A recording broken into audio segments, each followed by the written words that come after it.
ఇంకా స్కాములు ముందుకు పోతే ఉర్సా అంట, ఊరు పేరు లేని ఉర్సా. ఎప్పుడన్నా పేరు విన్నారా? ఉర్సా అనే సంస్థ అంట, ఊరు పేరు లేని సంస్థకు విశాఖపట్నంలో రూపాయికి ఇడ్లీ వస్తుందో లేదో తెలియదు కానీ రూపాయికి ఉర్సాకు 3,000 కోట్ల రూపాయలు భూములు ఇస్తున్నారు. దాని క్యాబినెట్ క్లియర్ చేసింది. ఈ మనిషి నారా లోకేష్కి స్నేహితుడు.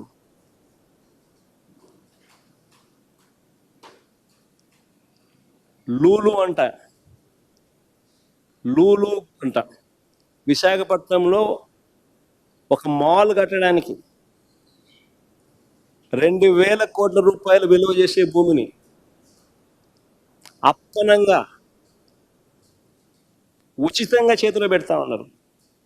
ఎక్స్ప్రెషన్ ఆఫ్ ఇంట్రెస్ట్ పిలవరు, కాంపిటీషన్ బిడ్స్ తీసుకోరు, అప్పనంగా ఇచ్చేస్తా ఉన్నారు.